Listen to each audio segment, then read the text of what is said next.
¿De qué se trata el tema de este mes? De la dependencia. Bueno, entonces, como les explicaba la semana pasada, la dependencia es entregarle al Señor nuestra vida y establecer esa confianza constante con Él. Entonces, en esta mañana vamos a ver cuáles son como esos pasos para generar esa dependencia con el Señor. Bueno, entonces uno de esos pasos es creer que nuestra dependencia fue restaurada.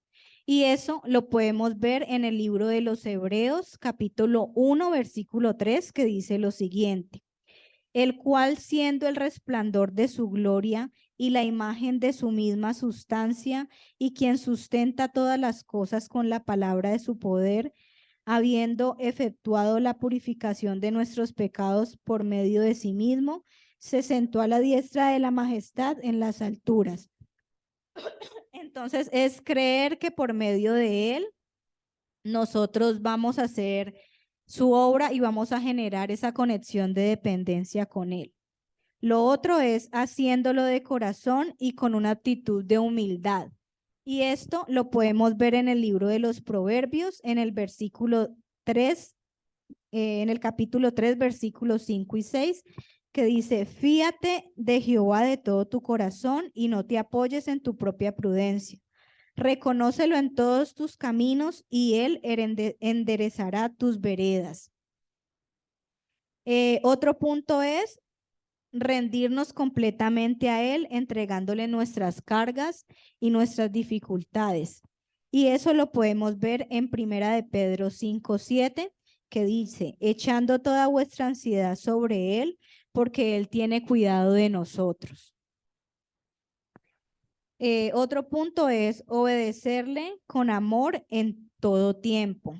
Y eso lo podemos ver en el Salmo 73, versículo 26, que dice: mi carne y mi corazón desfallecen, mas la roca de mi corazón y mi porción es Dios para siempre. Y otro punto que podemos ver es la oración constante para generar esa comunión con el Señor. Y esto lo podemos ver en Primera de Corintios 1:9, que dice: fiel es Dios, por el cual fuisteis llamados a la comunión con su Hijo Jesucristo, nuestro Señor. Entonces yo quiero que ustedes me digan por qué creen que debemos generar esa dependencia con el Señor. No todos a la vez.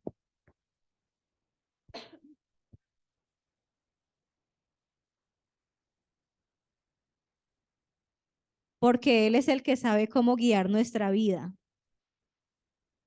Porque nos evita dolor.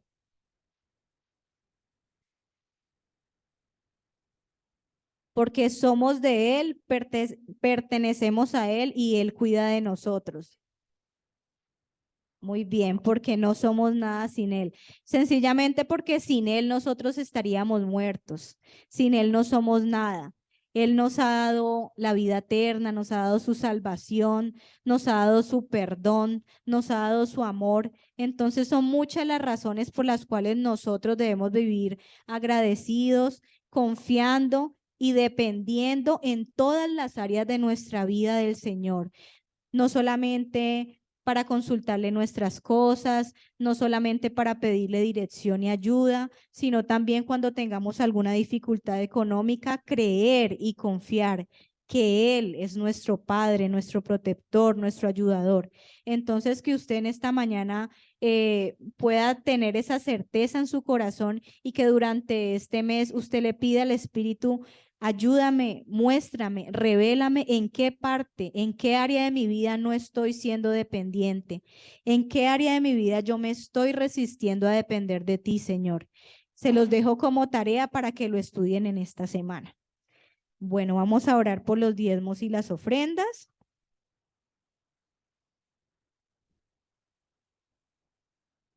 Señor Jesús, te damos gracias por los diezmos y por las ofrendas, Señor. Gracias porque con acción de gracias, Señor, con un corazón contrito, humillado, con un corazón de alegría y de amor, Señor, devolvemos una pequeña parte de lo mucho que tú nos das. Gracias, Señor, porque en ti, Señor, está confiada nuestras alacenas, Señor, nuestro sustento, nuestra provisión, Señor. Gracias, Señor, porque tú multiplicas a cada dador alegre en esta mañana, Señor. Gracias porque tú te revelas, Señor, y porque eres tú, Señor, quien multiplica, Señor, a cada uno de nuestros hermanos, Señor, cada uno de los hogares aquí representados. En el nombre de Cristo Jesús, Señor. Amén y amén. Invitamos a los niños a que suban a su clase. Los preadolescentes el día de hoy no tendrán clase, entonces se van a quedar aquí escuchando la palabra. ¿Pueden subir los niños? No sé si alguno tiene en esta mañana algún testimonio que desee compartir.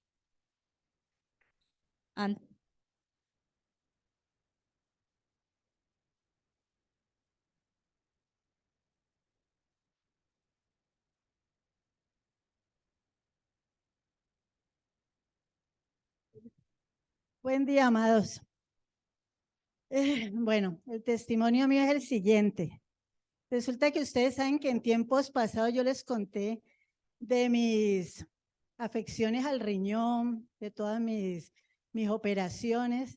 Pues resulta que hace poquito me hicieron un examen y resultó que en el examen salió que tengo 8 cálculos en el riñón derecho y en el riñón izquierdo me está saliendo un líquido del riñón y tengo el riñón más pequeño y tengo un quiste. Entonces me mandaron examen, me mandaron donde el nefrólogo y también tengo problema en esta rodilla. Me hicieron varios exámenes y el doctor me dijo, tú caminas de milagro. Y entonces a mí me dio risa y yo le dije, sí, todo en mi vida ha sido un milagro, doctor, le dije yo así. Entonces me dijo, no sé, pero esto está tan raro porque tienes destruido tantas cosas en esa rodilla, pero tú caminas como si nada. Entonces cogí y me dijo, te voy a mandar un rayo X fuera de los otros y mañana me lo hacen. Y me dijo, pero te voy a mandar donde el especialista que arregla los meniscos y los cruzados, ¿cómo es que se llaman? Los ligamentos cruzados que están destruidos. Y si él dice que hay probabilidad de arreglarlo, pues que te lo arreglen y no haya necesidad de que te reemplacen rodilla. Entonces el testimonio que yo quiero dar es que yo quiero decirles que yo soy sana en el nombre de Jesús. Y yo quiero que ustedes como iglesia pongan las manos hacia mí y declaren que yo soy sana en el nombre de Jesús. Gracias.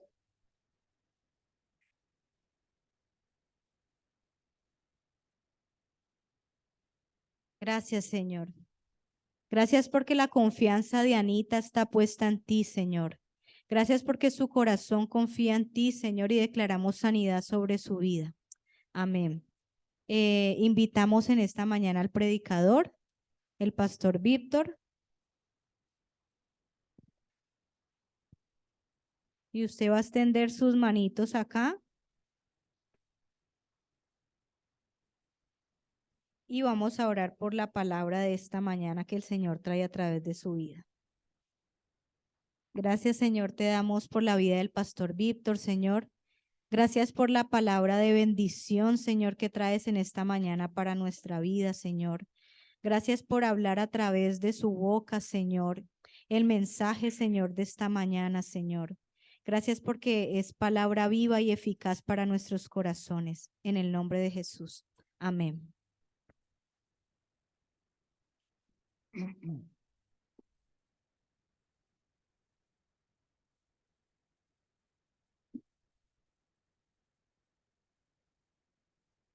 Creo que hay que enderezar un poquito la cámara, es que yo quiero que me vean bien de todos los lados para que...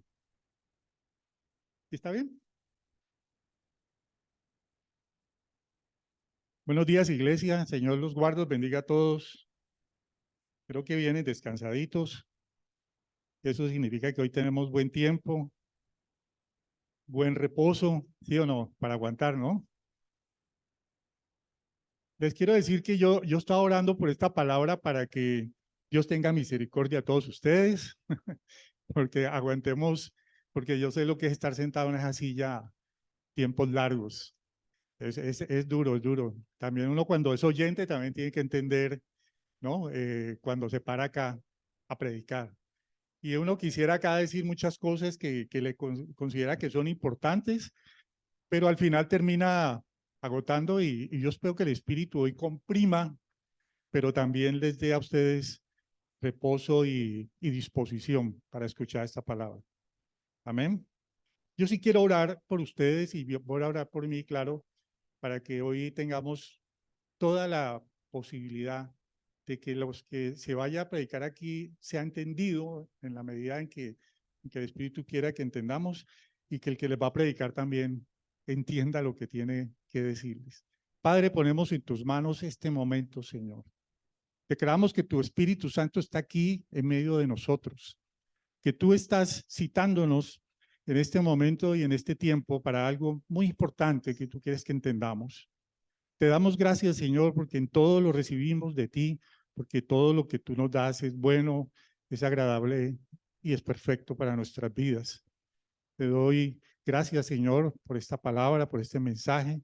Te pido, Espíritu Santo, que sea de bendición y de provecho para la vida de todos los que aquí estamos y que hoy podamos salir tocados en lo que nos corresponda entender y comprender este mensaje. Te damos gracias en el nombre de Cristo Jesús. Amén. Bueno, amados, quiero decirles que esta palabra yo la tengo, como dice, calentándola desde hace mucho rato, porque había escuchado antes un mensaje y lo había estado preparando, pero realmente lo que hoy vamos a ver es casi que un compendio, un resumen de más de 20 años que yo tengo de estar en el Señor. Las verdades que yo quiero compartirles a ustedes las empecé a entender cuando yo creo que estaría en el principio de mi llegada a la iglesia. Y cuando yo escuchaba cosas como esta, yo abría los ojos porque para mí eso eran cosas que nunca había escuchado. Y las fui entendiendo poco a poco y las fui comprendiendo. Pero a veces uno, como recibe tanto y tanta información y de tantas personas y en tanto tiempo, uno como el que le pierde el panorama a las cosas importantes. Pero esto que quiero compartir es precisamente algo que está en la base, en el fundamento de todo cristiano, de todo creyente. La iglesia tiene que recibir y entender esta palabra porque aquí está la base prácticamente de todo. Somos creyentes, somos cristianos o nos decimos cristianos por esto que vamos a hoy a repasar. Sé que muchos de ustedes que llevan muchos años no van a escuchar nada nuevo. Lo que tal vez vamos a hacer es a repasar con muchos, pero algunos, tal vez uno al menos, probablemente va a escuchar algo nuevo, una revelación, una iluminación en su vida, pero yo creo que todos vamos a recibir bendición. Esta palabra se llama el camino de la cruz. Y se llama así porque cuando uno ve en esta celebración que el mundo llama de Semana Santa, uno ve que hay un día que hacen un Vía Crucis, que se llama, un Vía Crucis. Yo soy de Popayán, o sea que yo soy inexperto en esas vainas. Yo duré muchos años viendo Vía Crucis, procesiones, misas, y santos y curas y de toda clase, porque eso allá es desde chiquito. A mí incluso me disfrazaban desde niño y me ponían a cargar los pasos esos y a los chiquitos y lo disfrazaban uno de policía y de todo lo que o sea que en eso yo tengo maestría. Entonces, hay un Vía Crucis que dice que muestra el camino que el Señor recorrió hasta la cruz, ¿sí o no? ¿Lo han oído? Y creo que lo ponen como en etapas. ¿Sí? A mí ya se me ha olvidado mucho de eso, pero es la primera etapa, o estación, ¿no? Y creo que, entonces, se va recorriendo y la gente va detrás de una imagen, ¿no? De una imagen, o yo no sé. de un Cristo aparentemente que representa al Señor en crucifixión, y entonces ese para ellos es el camino de la cruz. Incluso los que van a Jerusalén hacen ese recorrido, los que hayan tenido ocasión de ir, ese es un recorrido típico para los turistas. Allá hacen la vía del Calvario, la vía Apia que llaman, la que va recorriendo por las callejuelas que supuestamente recorrió el Señor en su momento. Pero el camino de la cruz que yo quiero compartirles hoy es el camino que recorremos verdaderamente según la palabra y que debemos recorrer todos. Nadie puede dejar de recorrer ese camino. El que no lo recorra no está en Cristo. Porque lo que Él nos muestra a través de su camino a la cruz es todo lo que tenemos que aprender desde los que están allá arriba, esos peladitos, esos chiquitos que están allá arriba, tienen ya que tener la esencia de esto que vamos a repasar hoy. Quería explicarles algo cuando estaba, ¿cuál es mi agua? Perdón, ¿esta? ¿Me puede regalar un vasito para no estar destapando aquí? Tráeme otro. Estaba mirando por alguna cosa que leí, algo que estaba preparando, y vi esta imagen. No, lástima, no tenemos cómo proyectar, pero esta imagen, si alcanzan a ver un poquito, se ve una foto. Es una foto ¿se alcanza a ver, no? Un poquito. ¿Qué ven ahí? ¿Qué alcanzan a ver? ¿Quién ve ahí? Bueno, yo se las voy a describir porque pues tendría que pasarles a cada uno la imagen. Esta es una foto histórica. Esta foto se tomó en 1953. Esta mujer, aquí hay una mujer que está parada en una tarima y al frente de ella hay una multitud de hombres, todos son soldados, y la están viendo.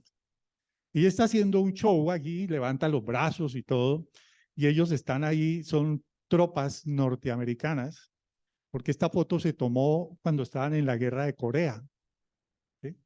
Entonces, los norteamericanos, los gringos, acostumbran cuando están en guerra a que los soldados tengan, las tropas tengan como un momento de diversión, y entonces llevan a artistas famosos a que les hagan shows. ¿Sí? Bueno, lo hacían en ese tiempo. Y esta mujer es Marilyn Monroe, que estaba en su apogeo en medio. ¿Quién sabe quién era Marilyn Monroe? Sí, sabemos. Sí, es que como hay tantos muchachos ahora, no, ya ni quién será eso. Entonces, Marilyn Monroe era pues una famosa actriz, toda voluptuosa, pues era la mujer deseable de ese momento. Entonces, los soldados, me imagino, todos estaban babeando viéndola ahí. Ella, quién sabe, estaba cantando, ahí se ve un piano. Pero lo que me llamaba la atención, cuando uno ve la foto aquí despacio, y como les digo, lástima, ustedes no la alcanzan a ver, yo tengo aquí otra. Yo le hice un circulito, ¿sí? Un circulito, porque en el fondo de la foto hay una cruz. Y es raro, porque yo supongo que la cruz no tenía nada que ver. ¿Sí? Entendí incluso, cuando investigué un poquito la foto, que era que al fondo se reunían estos mismos soldados a hacer un culto cuando llevaba el capellán, y entonces allá al fondo se hacía el culto y había una cruz para, pues, ¿no? Señalar que ese era el lugar donde se hacía, pues, se haría la convocatoria para orar, para alabar al Señor en ese momento. Pero todos están dándole la espalda a la cruz porque están viendo en la tarima. ¿Sí? Están viendo a esa artista, a Marilyn Monroe, y seguramente aplaudiendo y la mujer cantando, y la cruz en el fondo sola, porque aquí en la foto se ve sola, por allá como en un montículo.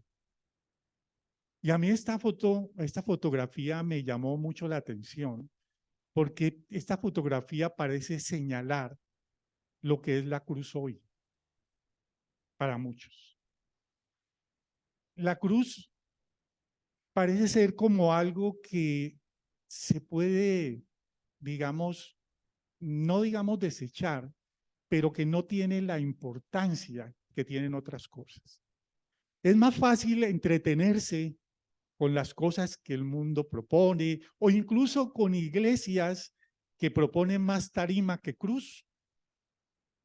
Porque hoy a la gente hay que entretenerla, a la gente hay que atraerla para que no se aburra en la iglesia, para que no se vaya de la iglesia, para que no se asuste en la iglesia, porque la cruz asusta. Porque si nosotros entendiéramos bien qué pasó en la cruz daría miedo, amados. Porque lo que hay en la cruz no es algo romántico. Lastimosamente, cuando uno ve las películas de Hollywood que sacan ahora en Semana Santa y la gente como que digamos, dice, bueno, si me veo una película como que gano puntos con el Señor, ¿no? Entonces me veo 2, me veo 3. Y entonces hace una pausa en la playa, o hace una pausa en el viaje, o hace una pausa y ahí se ve una película con la familia y quedan todos 0 kilómetros, ¿sí o no? ¿Por qué? Porque vimos una película del Señor. Ese es como el máximo nivel de devoción de muchos en el tema espiritual. Y la cruz no se predica porque la cruz tiene muchas cosas que asustan, que atemorizan. La cruz es dolor, la cruz es sangre, la cruz es sacrificio, la cruz es incómoda, la cruz como que no cuadra en mi vida porque yo no quiero pensar en la cruz, yo quiero pensar es en la resurrección, en la salvación, en la bendición, pero la cruz tiene ese significado y a veces uno pensaría que tienen razón porque mire, cuando yo soy muy curioso intelectualmente, o sea, voy al fondo, o sea, no me gusta lo liviano y a veces uno no tiene mucho tiempo de explicarlo, pero me gusta estudiar las cosas porque quiero entenderlas como en toda su dimensión. No es fácil, pero se hace el intento. Hay un hombre que escribe una historia de la iglesia y él empieza el primer capítulo de su libro, que lo leí hace poco, empieza explicando qué era la cruz para los romanos. Y él dice que si los cristianos entendieran básicamente qué era la cruz, se arrimarían a la cruz así, tapándose la nariz. Porque lo que había en el lugar donde había el sacrificio de cruz para los romanos era un lugar terrible. El castigo de la cruz que hacían los romanos, principalmente a sus esclavos, ellos no crucificaban romanos, ahí se crucificaban, era esclavos o gente que no era ciudadana romana y la gente que cometía los delitos más graves. Entonces, ellos cuando ya lo llevaban a la cruz, ya la persona que iba a ser crucificada iba torturada totalmente porque no era subirlo de una vez allá. Segundo, porque lo obligaban a llevar el patíbulo, que era el madero horizontal, que podía pesar 20, 30 kilos. Lo hacían caminar, como hicieron caminar al Señor más de 3 kilómetros, después de ser azotado de todas las formas y torturado de todas las formas, desangrado de todas las formas. Lo llevaban a ese lugar y ese lugar tenía que ser público porque la cruz tenía que estar en una vía pública para que todo el mundo viera el poder de Roma, la capacidad que tenía Roma de castigar a sus enemigos. Y entonces, cuando los crucificaban, los dejaban colgados por horas y por días, vivos, agonizando. Incluso dice este hombre que como los soldados romanos eran tan crueles, los habían enseñado a ser tan crueles para poder que se sintiera ese temor por Roma, entonces se inventaban formas diferentes de crucificar a la gente. Los crucificaban boca abajo, los crucificaban colgados, los ahorcaban en la cruz, les hacían todos los oprobios que usted quiera, los lanceaban, jugaban a tirarles las flechas de lejos, los cogían de tiro al blanco. los quemaban incluso. Los rociaban de aceite y los quemaban vivos. Es decir, les daban carta blanca, hagan con esa persona lo que quieran, porque queremos que todo el que vea esa cruz tenga miedo. Y entonces este hombre cuenta que en las ciudades romanas que hacían eso, las aves de rapiña que se acostumbraban a eso, volaban como nubes. Llegaban los cuervos, los buitres, los gallinazos, pues que nosotros conocemos, porque sabían que había que comida a la fija. Y entonces cuando construían dice que había un lugar especial en Roma donde ya los ricos quisieron construir grandes mansiones y había sido un lugar de sacrificio en la cruz. Entonces rellenaron porque no enterraban a un crucificado. Era prohibido por Roma que la familia bajara el crucificado, lo llevara. No, lo tenían que dejar hasta que se pudriera allí al sol. Y cuando ya era un esqueleto, un despojo, lo tiraban a una fosa común que era allí mismo. Entonces el hedor de la carne en putrefacción, de la carne pudriéndose, cubría kilómetros, dice. Y la gente sabía que ya llegaba a un lugar de sacrificio porque el solo olor les avisaba. Y como era una vía pública, usted tenía que pasar por ahí. Entonces cuando la gente veía cruces, lo que hacía era taparse la nariz para poder pasar por ahí, o cerrar los ojos para no ver el horror que se veía allí.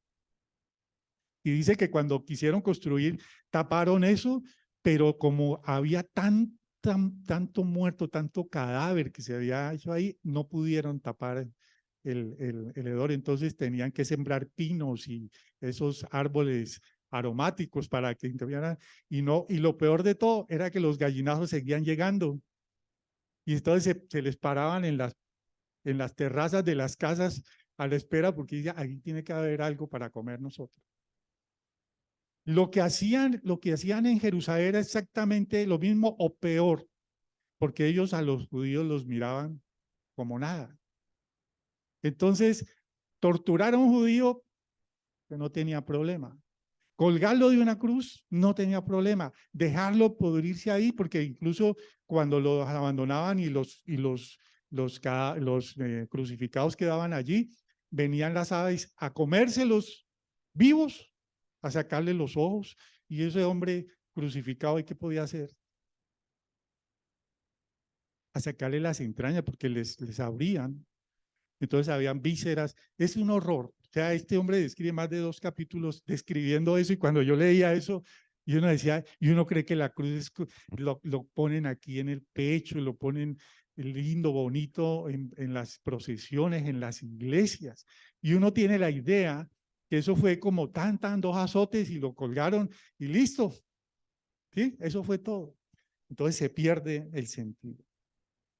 Entonces, para empezar este recorrido, se llama el Camino de la Cruz. Vamos a empezar de un lugar para que vamos a otro. Vamos a ir, perdón. Ay, me dejaron aquí. Dice esta cruz, porque quiero que la tengamos aquí. Vamos a hacer algo profético. ¿Les dieron un papelito a cada uno? ¿Quién tiene? ¿Quién no tiene? ¿Sí? No lo vayan a votar, por favor. Anoten su nombre. Si no tiene lapicero, pídalo. Quiero que anote su nombre, solo su nombre. Él tiene un pegante, entonces haga el nombre por detrás, por donde no está el pegante, ¿vale? Si no lo tiene, le damos más, no hay problema. ¿Sí? Si siente que necesita más, le vamos a dar más tampoco, no hay problema. Quiero que vayamos, entendamos el mensaje y hacemos lo profético, ¿vale? Vamos a ir de un punto de partida a un punto de llegada, ¿sí? Vamos a recorrer el camino, como nos lo muestra la palabra. Para eso, vamos a hablar del evangelio. ¿Quién ha oído hablar la palabra evangelio? ¿Quién la ha oído mencionar? ¿Quién? ¿Nadie? ¿Todos? ¿Ustedes saben qué significa evangelio? ¿Quién me dice? ¿Cómo? ¿Buenas nuevas de quién?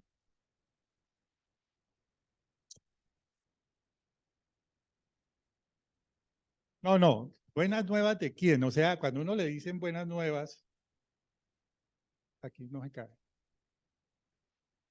¿Buenas nuevas de quién? ¿De quién? No. No, claro, el evangelio significa, pues lo entendemos porque lo tenemos en la Biblia.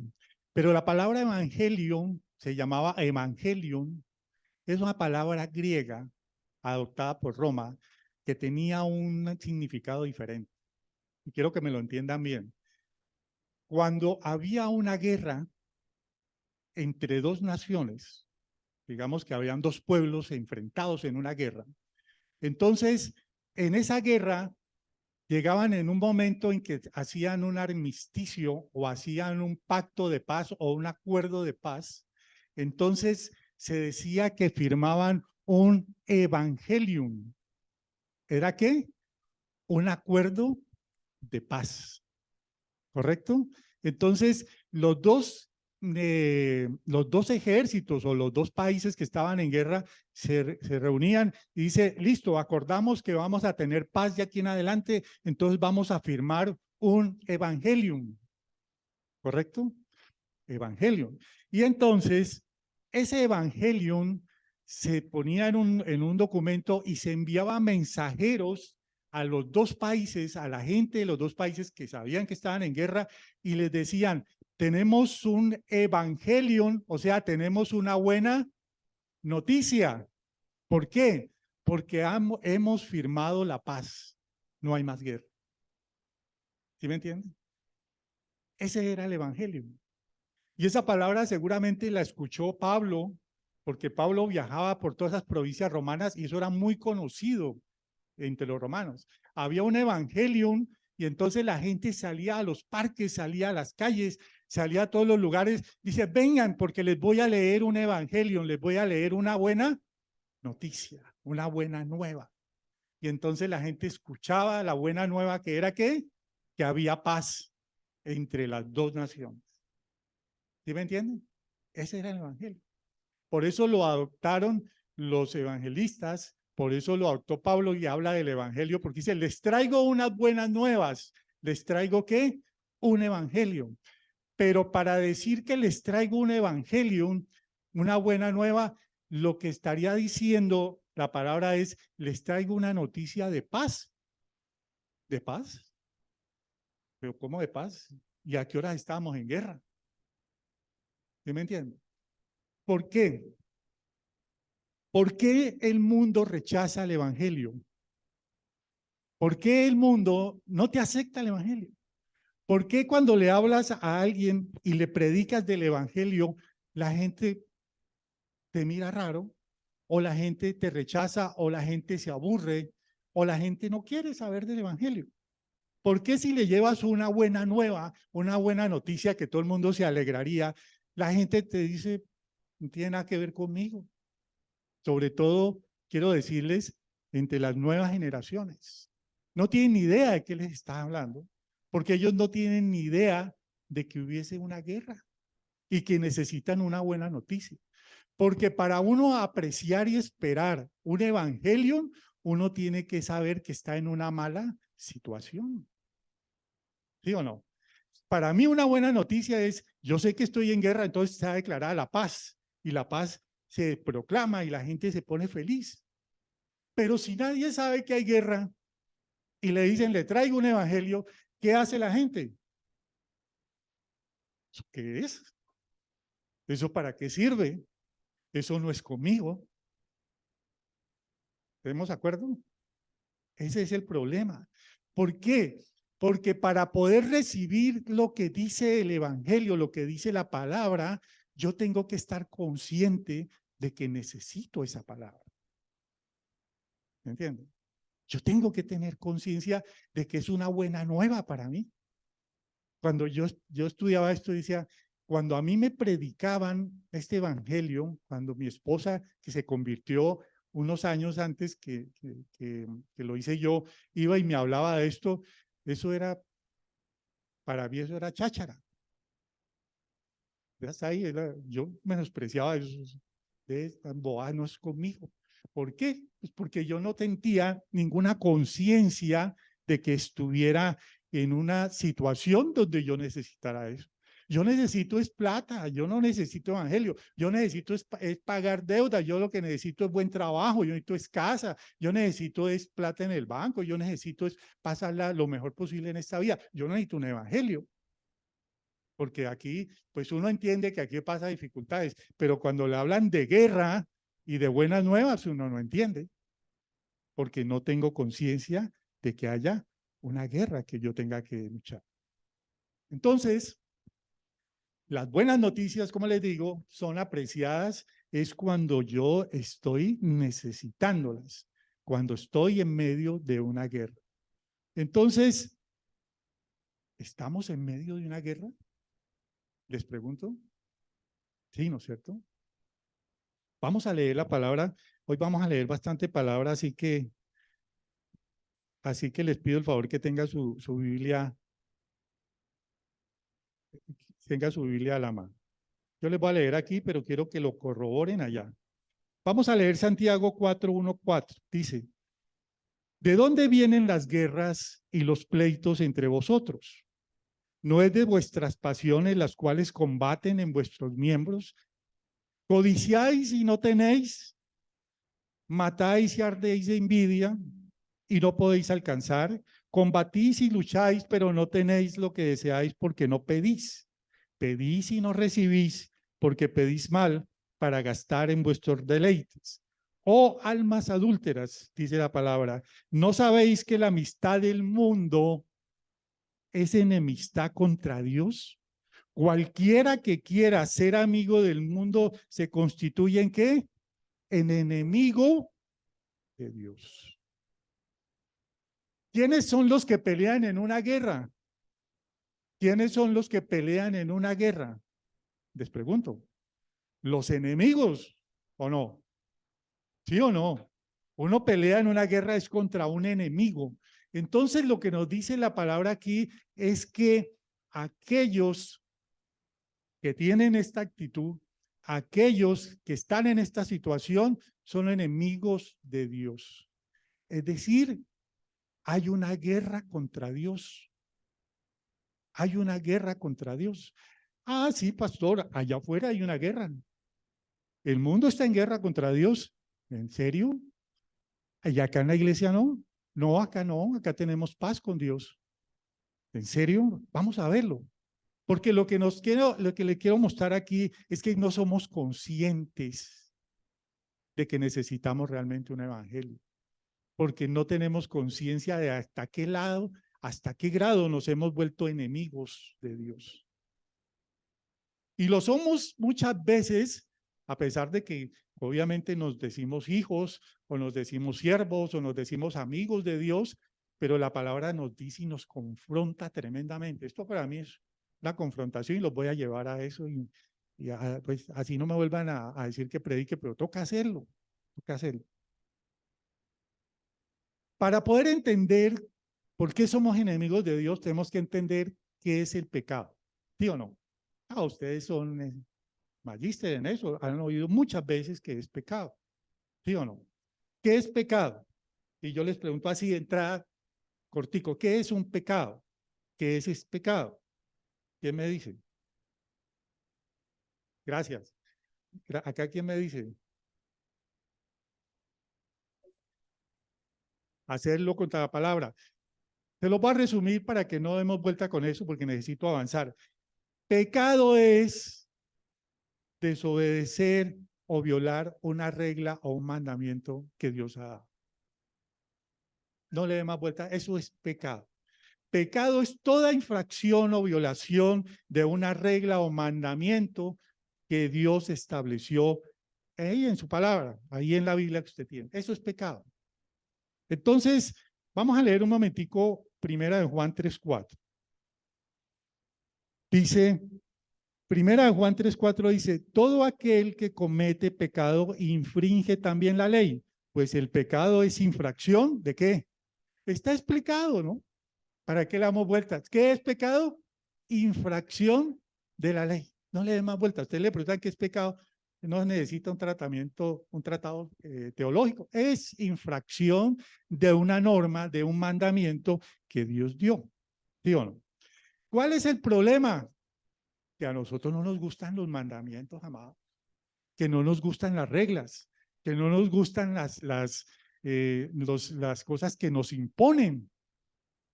¿Por qué? Porque en nuestra mente una regla es algo que viola nuestra libertad, que restringe nuestra libertad, y los seres humanos somos libres. Y cuando perdemos la libertad o sentimos que la estamos perdiendo, nos apartamos de esa norma. No nos gusta porque tenemos una inclinación a no obedecer. Siempre tendríamos esa obligación, esa tendencia a desobedecer los mandamientos de Dios. Y eso fue precisamente lo que aprovechó Satanás con el primer hombre. Dice, la palabra dice que al primer hombre le pusieron un solo mandamiento. Uno al hombre y a la mujer. ¿Cuál es? No comerás de este árbol, porque si comes de este árbol, ¿qué dice la palabra? Te mueres. Muerte. Si pecas, mueres. Es pecado comer de ese árbol porque yo digo que no. Ay, pero ¿por qué? No, yo digo que no. Yo soy Dios. ¿De quién es este jardín? ¿Quién lo hizo? Yo. ¿Y en este jardín quién pone reglas? Yo. Él es Dios. Así es, funciona. Entonces, ustedes viven en mi jardín, entonces ustedes obedecen mi regla. ¿Cuáles reglas? Una sola. Pueden comer de todo menos de una sola, ¿sí o no? ¿Y qué hicieron ellos? Un solo mandamiento. ¿Sabe cuántos mandamientos tiene la palabra? ¿Cuántos tiene? ¿Cuántos son? 620 o 615 mandamientos tiene la palabra. Los 10 son unos de los mandamientos. Hay mandamientos en Deuteronomio por todos lados. Hay mandamientos en toda parte. Yo no los he contado, pero expertos le dicen hay más de 600, incluyendo y sumando los 10 que conocemos siempre. ¿Cuándo va uno a cumplir 600 y no puede ni con 10, ni con uno? Dígame. Entonces, hay unas reglas que se llaman ¿cómo? ¿Cómo se llaman, amados? Reglas de Dios, ¿cómo se llaman? Mandamientos.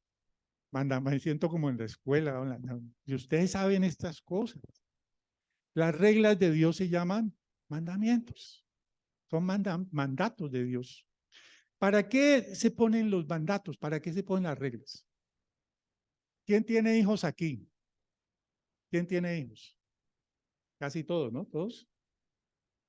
¿Para qué uno le pone reglas al niño? Dígame, ¿para qué?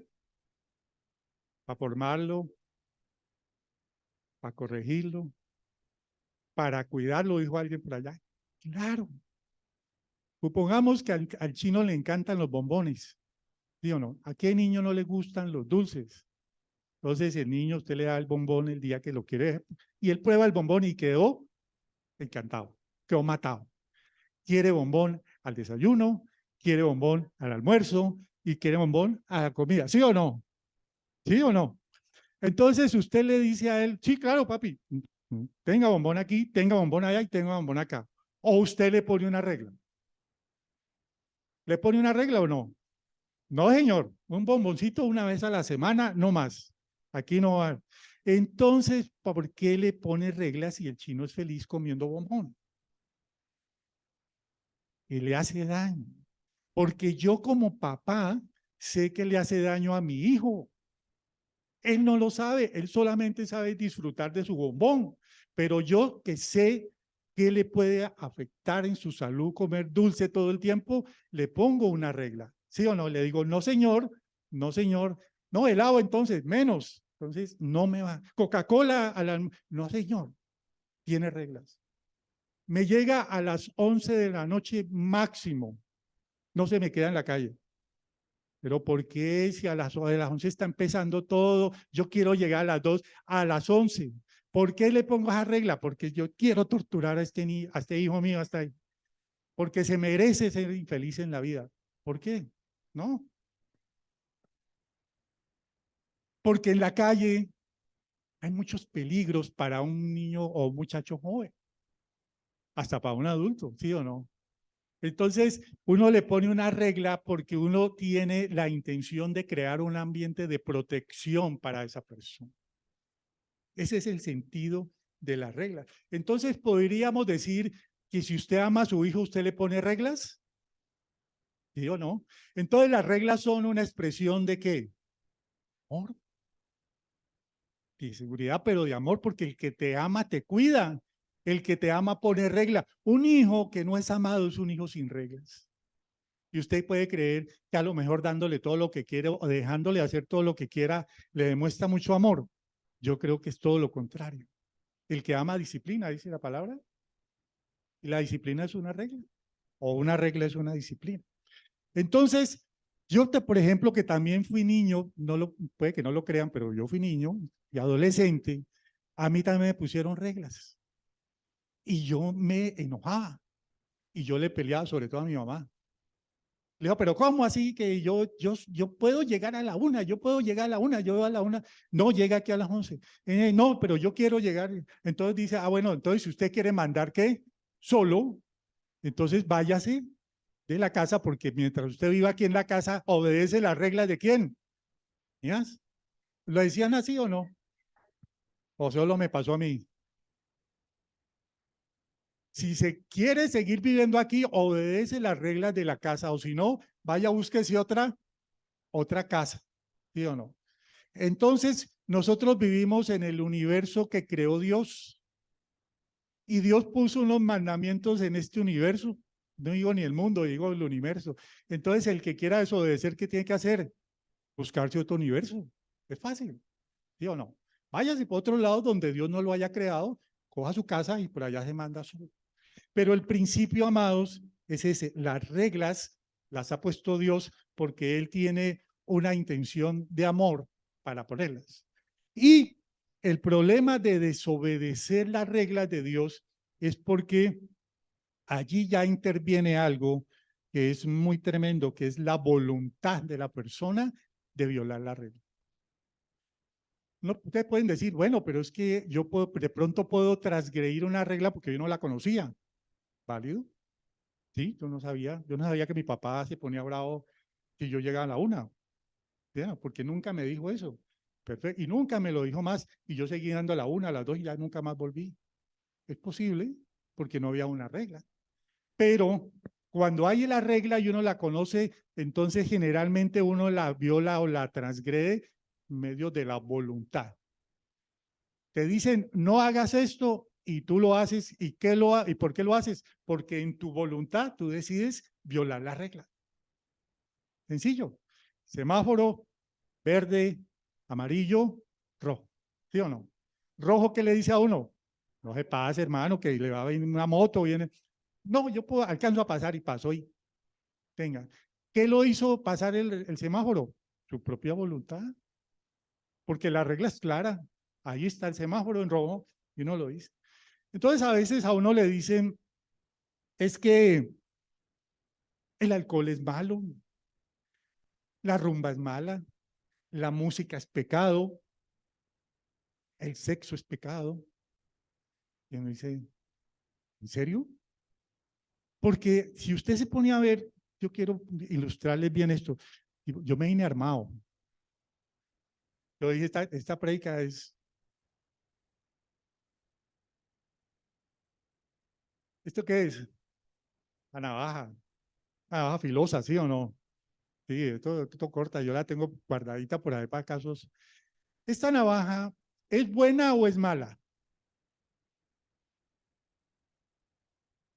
A ver, piensen un poquito. ¿Esta navaja es buena o es mala?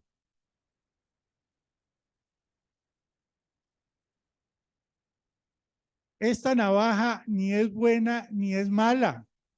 Esta navaja no tiene moral. Ella no se comporta bien ni se comporta mal porque es inerte. No tiene vida, no tiene voluntad, no tiene decisión propia. Ella la dejo ahí y ella no sale y se para a chuzar a alguien aquí, ¿no? Yo la tengo que coger. Y cuando yo la agarro en mi mano, ella ya obedece la voluntad del que la agarra. ¿Sí o no? Y esta misma navaja en manos de un cocinero o de un atracador tiene dos funciones muy diferentes. ¿Sí o no? El cocinero la puede usar para algo que, bueno, delicioso, corta el filete, corta el churrasco que se van a comer, la chuleta más tarde. Eso hace el cocinero. Pero el atracador, ¿qué hace? Te lo pone en el cuello, te exige, y si no le das nada, de pronto. Entonces, esto se convierte en algo malo. ¿Por qué? Porque interviene la voluntad de alguien que lo está usando para algo malo.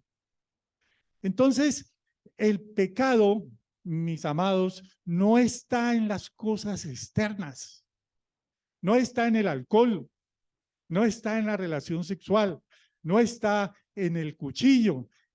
El pecado está en la parte interna nuestra, en la voluntad que decide pecar, que decide violar la norma, que decide violar la regla y hacerlo mal. Entonces, el pecado está en la intención que hay en el corazón de las personas. Voy a guardarlo aquí porque los veo asustados. Vamos a leer Santiago 10, Santiago 2, 10, 11. Dice, Santiago 2, versículo 10 al 11. Dice, porque cualquiera que guardare toda la ley, pero ofendiere en un punto, se hace culpable de todos.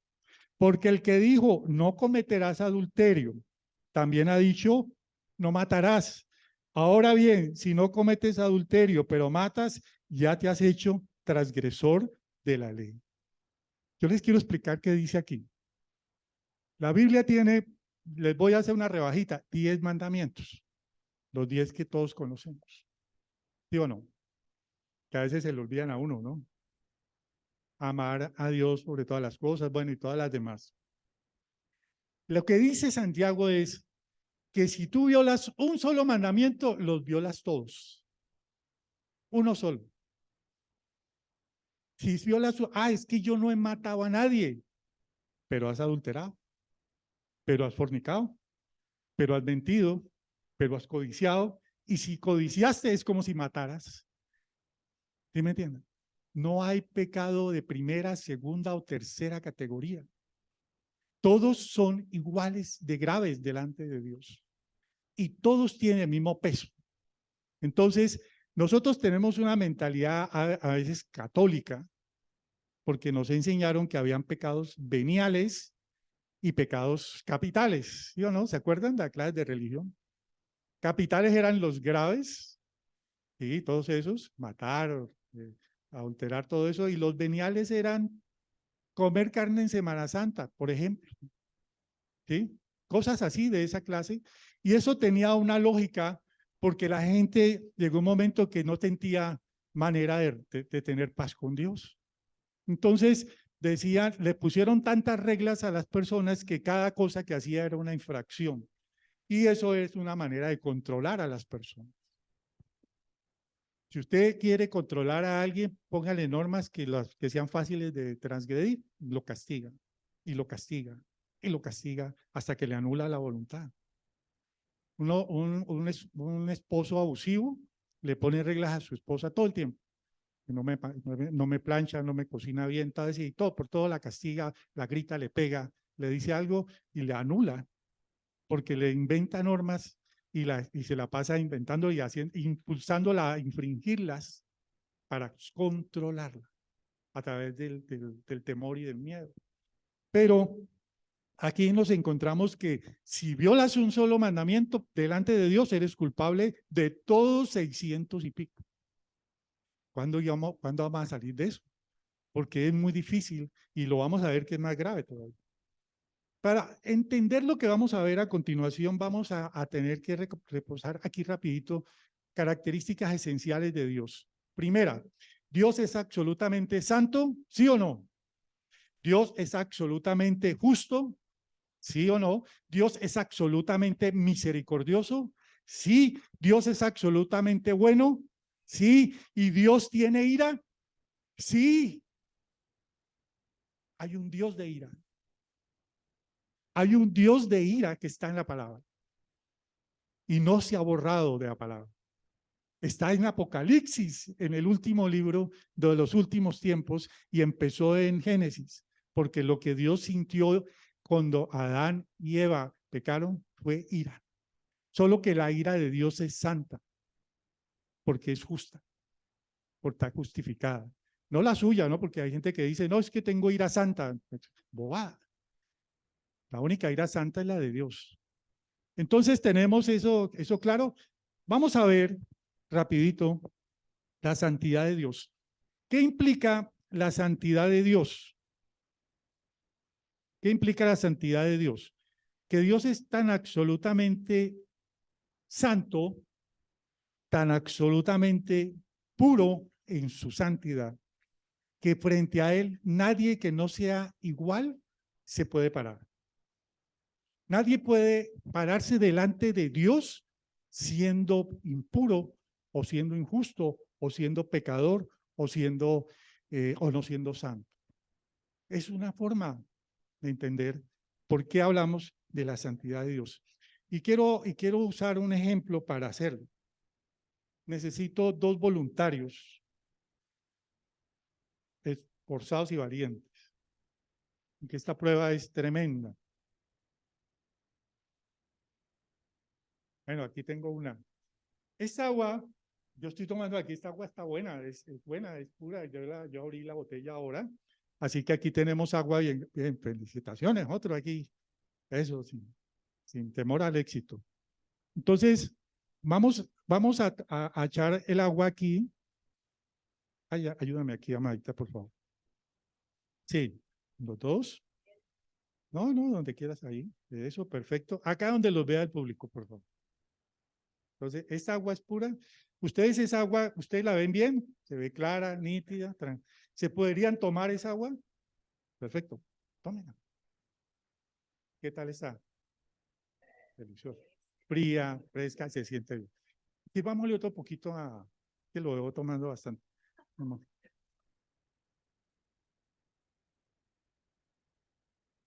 Esta mañana fui a correr. Me gusta salir a correr. Entonces, para esta prueba yo me paré por ahí donde yo corro y saqué tierrita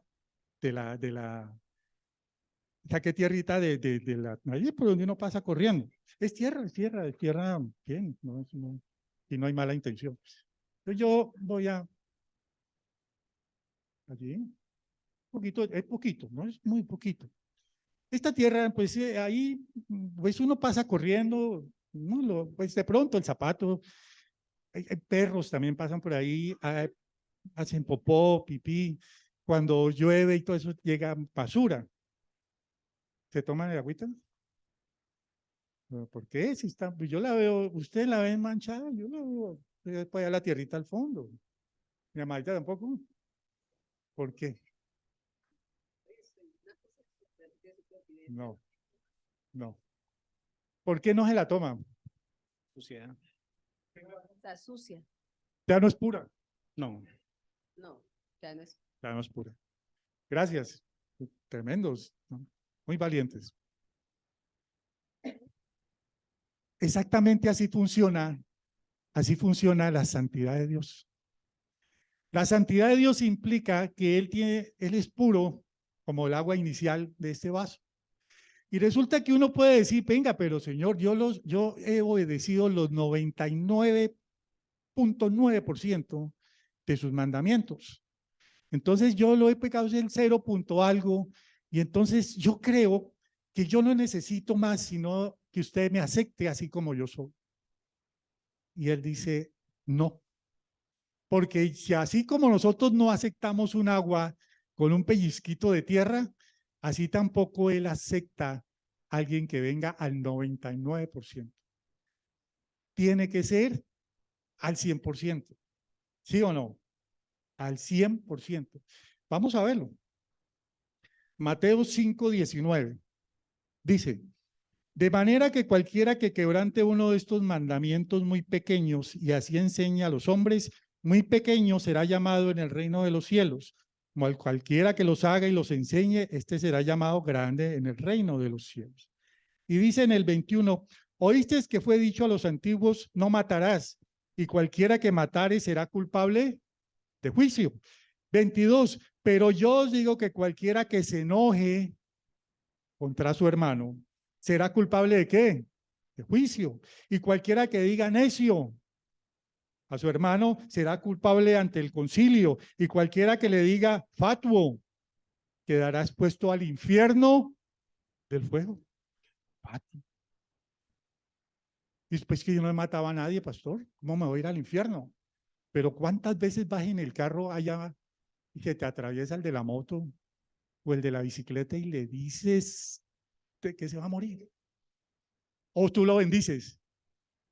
Te bendigo en el nombre de Jesús.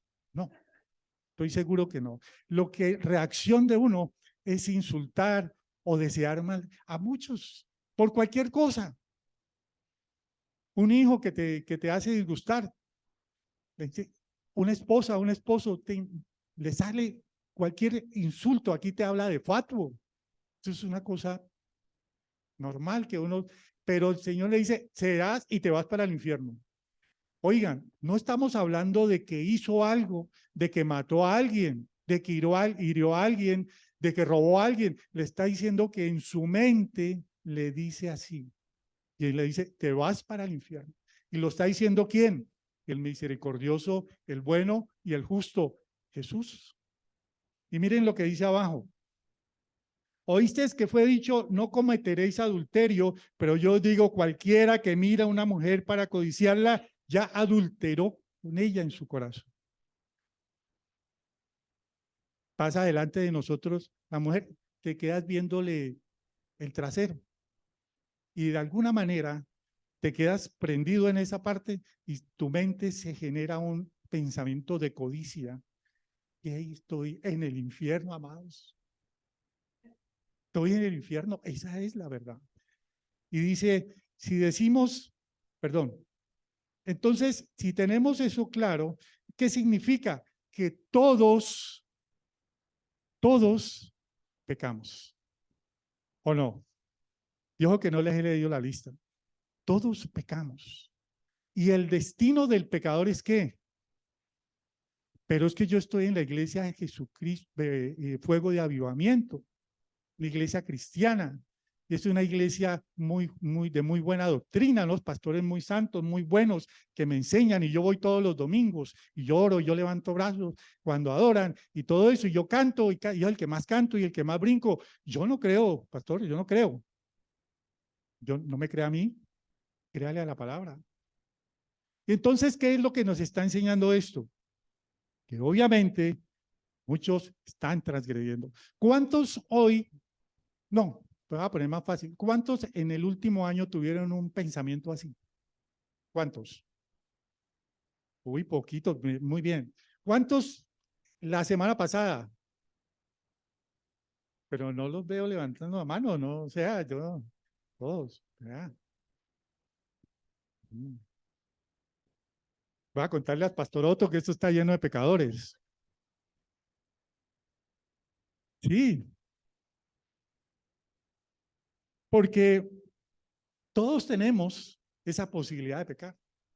Pero la palabra nos dice en primera de Juan 1:8 dice, si decimos que no tenemos pecado, que nos engañamos a nosotros mismos y la verdad que no está en nosotros.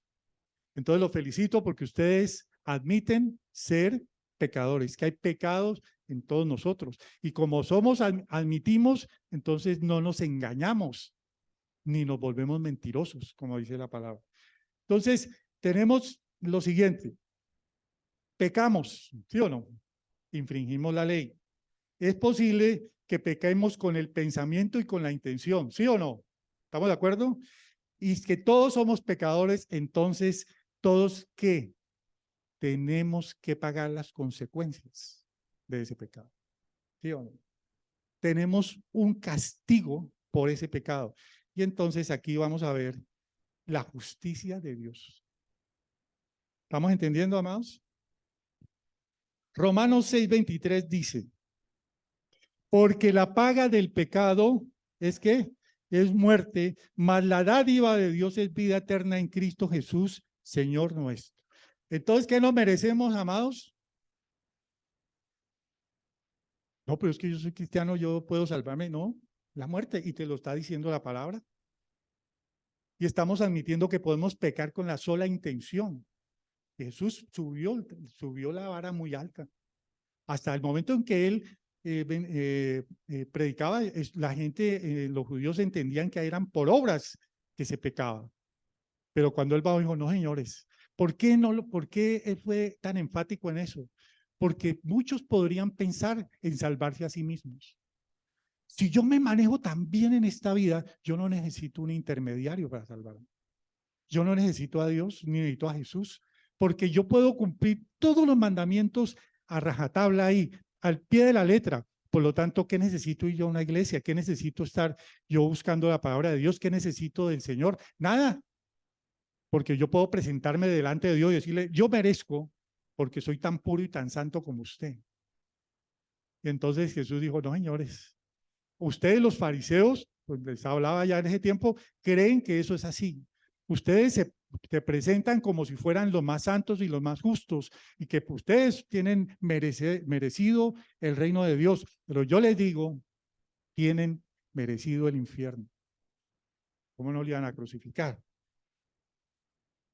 Cada acto de desobediencia, rebeldía o transgresión de una norma o regla de Dios es una ofensa directa contra Él y se paga con la muerte. Es una verdad, amados. Es una verdad. Romanos 5:12 dice, el pecado entró al mundo a través de un hombre y con el pecado entró también, ¿qué? La muerte. Si todos somos pecadores, entonces todos merecemos la muerte. Y entonces, si el pecado entró al mundo a través de un hombre, ¿quién era el hombre? Adán. Y Eva, también no me la dejen afuera. Adán y Eva. Entró al mundo a través de esos dos. Entonces, si ellos son padres nuestros, si descendemos de ellos, ¿qué nos pasa a nosotros? Que heredamos el pecado.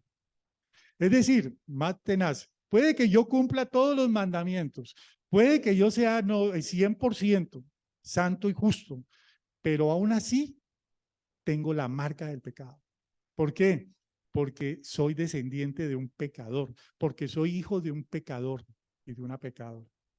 ¿Sí me entienden? No hay manera de salirse de ese. Sí, es que quiero que me entiendan bien porque necesito que lleguemos a esa explicación. ¿Estamos entendiendo? Entonces, si todos heredamos el pecado de Adán y Eva, así no hayamos pecado directamente nosotros, entonces también merecemos la muerte. También recibimos el castigo como la muerte. O sea, tenemos una herencia genética de pecado.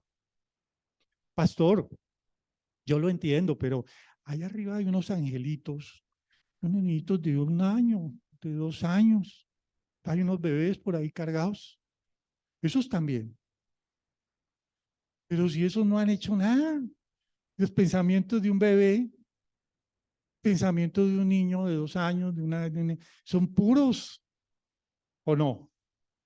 Entonces, ¿cómo así que ese también, porque él es hijo mío y si yo soy pecador, pues ese también, todos tenemos la marca, ¿o no?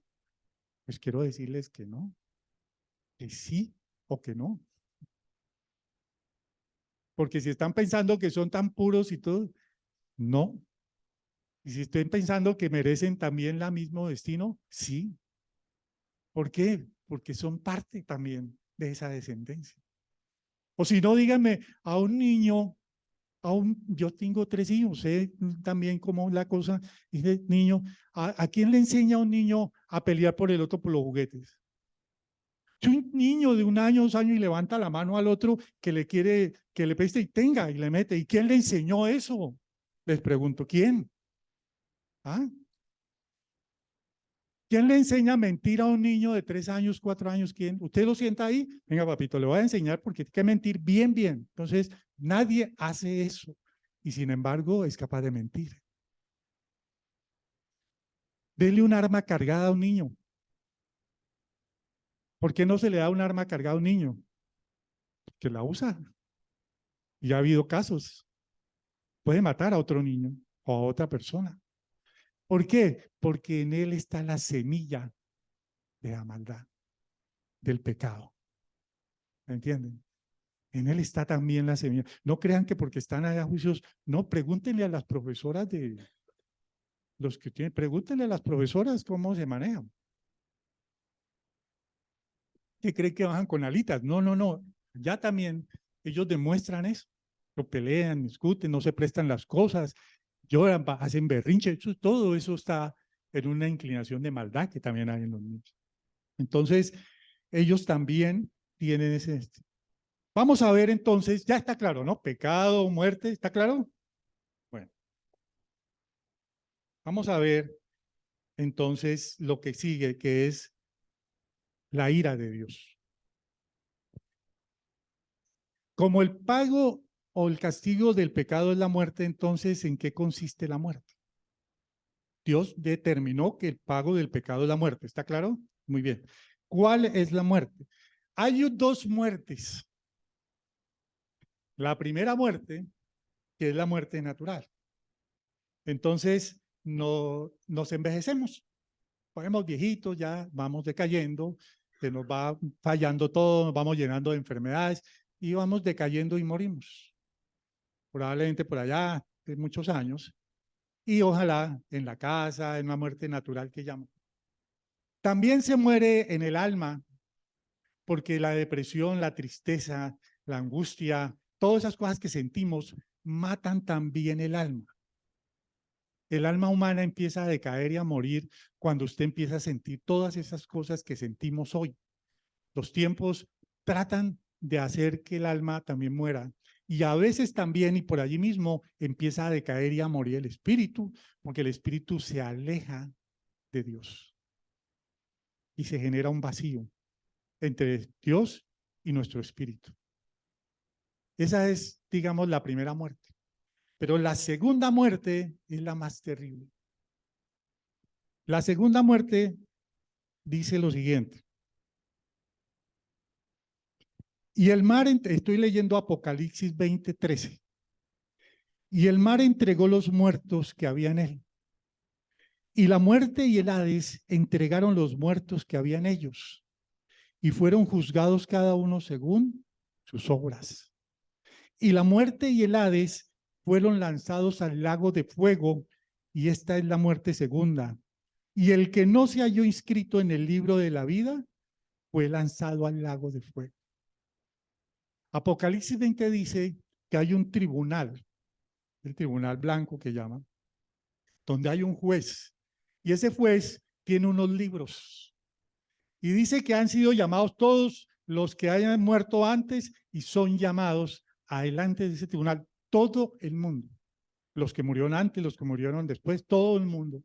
Y allí en medio de esa multitud empieza a revisar el libro y entonces pregunta, ¿fulanito vino? Sí, señor. A ver, no te veo en este libro. ¿Qué pasó? Yo juro que yo estaba ahí. No, señor. Hágame para allá. Fulanita, te veo aquí. Muy bien, Chulia, hazte allá. Y empieza a hacer esa separación. Lo dice la palabra. Y lo que es más tenaz, dicen que como los muertos ya habían muerto, los de la primera muerte, entonces llama a los muertos y llama al Hades. ¿Qué es el Hades? El mundo de los muertos. ¿Sí? Los griegos creían que había un mundo de los muertos. Había como un río donde llegaba el alma del que moría, llegaba a la orilla y había un barquero que se llamaba Caronte. Y Caronte los subía, incluso los enterraban con monedas en los ojos, ¿ustedes no han visto en las películas? Para que le pagaran al barquero el viaje. El que no llevaba moneda paila quedaba en el mundo, en el inframundo entre la vida y la muerte. Eso lo creían ellos. Y lo llevaba y lo metía al Hades. Y el Hades era el mundo de los muertos. Todo estaba muerto, todo era yerto, gris, oscuro. Y ahí permanecían los muertos. Entonces el Señor llama al Hades, es decir, los que murieron, más el mundo de todos los muertos, y los coge y los manda a todos al infierno, al lago de fuego, como castigo. Y además dice que al que no lo encuentra en el libro, porque el Hades la muerte es otra cosa. La muerte es ese langaruto, esa langaruta que ponen con una guadaña. Esa la mandan allá al infierno. A esa, chan, para allá y al Hades también. Y entonces el que se quedó por fuera del libro se va para el lago de fuego. ¿Por qué? Por haber dicho una mentirita, por haber tenido un pensamiento que no correspondía. Eso lo cuenta la palabra así como estoy diciendo. No les estoy exagerando. Entonces, ese lago de fuego es la segunda muerte porque allí ya se moría nuevamente la persona, pero ya moría totalmente en su alma y en su espíritu. Y es tan tenaz, amados. Algunos recuerdan que hicimos un instituto bíblico sobre el cielo. Estamos viendo eso. Y el Señor dice que resucita a los muertos. Es decir, se incorpora a la carne de los que están muertos. Y uno dice, ¿pero para qué? Que ahí tienen las almas, ahí están listas. Para que te dijo, ¿por qué? Porque así como el cielo se disfruta también con el cuerpo físico, el infierno se padece con el cuerpo físico. ¿Para qué lo resucitaría? Se reencuentra el alma y el cuerpo y una vez que están ahí, entonces, por eso el castigo, por eso la sensación que va a tener la persona es en lo físico, en el sistema nervioso, pero también en el alma, viéndose alejado totalmente de Dios, condenado al lago de fuego. Y uno dice, ¿y Dios tan bueno que es? ¿Por qué tiene dispuesto ese castigo? Y yo les quiero dar una explicación. Me estoy demorando, pero quiero darles la explicación. El lago de fuego no fue creado para el hombre. El lago de fuego lo creó Dios para Satanás y sus demonios. Esa era la cárcel de él. ¿Sí? Entonces, como ellos se rebelaron, y eso fue antes, entonces él creó esto para allá los voy a mandar. ¿Por qué? Porque los tengo que meter en algún lado. Estos no me los aguanto acá, entonces los condeno y se van para el lago de fuego. Ese es su lugar. Allá estaba. Pero, como hay seres humanos que se convierten en hijos del diablo, porque le aceptan al diablo todo lo que les pone por delante, porque lo escogen con su voluntad para irse del lado de él, que la palabra dice que unos son hijos de Dios y otros son hijos de ¿quién? Lo dice la palabra. Entonces, como son hijos de él, ¿para dónde se van? Pues para dónde va el papá. ¿Para dónde va el papá? Pero no era para nosotros. Nosotros teníamos un destino eterno con él y lo seguimos teniendo en el cielo. Pero la voluntad se interpone, el libre albedrío se interpone. Entonces, por eso existe ese castigo. Entonces, es un lugar real que fue creado por Dios para eso. Entonces, vamos a recapitular, somos pecadores y merecemos un castigo. Pecado nos hace enemigos de Dios, ¿sí? Nuestro destino sería el infierno y la segunda muerte, si seguimos por esa vía. Entonces, conociendo y entendiendo esto, ¿qué tenemos que hacer? Necesitamos una buena noticia, ¿o no? Ya llegamos, yo creo que ahora sí necesito una buena noticia. Dime algo para salvarme de este destino. Dígame, ¿qué hago? ¿Qué hacemos? ¿Cómo podemos tener una alternativa, una posibilidad, algo que nos saque de ese destino? Entonces, ¿por qué el mundo no nos acepta? ¿Sí me van entendiendo? Porque ellos no aceptan estas cosas. Porque uno le dice, abortar es malo, es un pecado. Dice, no, un bebé es un conjunto de células que se están formando, eso no es un ser humano, yo lo puedo sacar cuando quiera, es como un tumor. Además de mi cuerpo, lo saco cuando yo quiera. ¿Y quién dice que es malo? La Biblia, eso no me dice nada a mí. La Constitución dice que la Corte Constitucional dice que yo puedo matar al bebé hasta faltando una semana para nacer. Y en la ley dice que todo médico me tiene que hacer el aborto. Esa es su ley. Y entonces usted tratar de hacerle entender estas cosas a esa persona, a esa mujer metida en esa película, dice, yo no necesito evangelio, yo necesito esta norma, esta ley, este juez, esto que me dice, el mundo se reproduce y así mismo con todo. ¿Me estamos entendiendo? Por eso es tan difícil predicar el evangelio en este tiempo. Por eso debemos entender que nosotros tenemos un privilegio, amados. Un privilegio de sentarnos aquí, sí, puede ser cansón tanto tiempo, pero tenemos un privilegio de oír la verdad cada 8 días aquí. Tenemos la posibilidad de tener unos pensamientos diferentes a los que el mundo nos empuja a tener, pero sobre todo tenemos la posibilidad de cambiar el destino, que nos tocaría a todos porque para allá iríamos todos. Ya les estoy hablando de que no hay pecado mayor ni menor. Entonces, existe un castigo y ese castigo es la ira de Dios. La ira de Dios dice que todo, como dicen Romanos, todo el que se rebela contra el cielo, contra toda impiedad e injusticia, a los hombres que se detienen la injusticia con verdad, a la verdad. Vale, él es completo. Dice, porque la ira de Dios se revela desde el cielo contra toda impiedad e injusticia de los hombres que detienen con injusticia la verdad. Esta es la verdad, esa palabra que ustedes tienen en sus manos, esa Biblia es la verdad. Y los hombres la han detenido, la pararon, la tienen arrinconada, no quieren saber nada de ella. Y entonces dice, viene mi ira contra ellos. Contra todo el que teniendo la verdad se niega a hacerlo. Entonces yo les pregunto, amados, vamos a entender, los veo callados.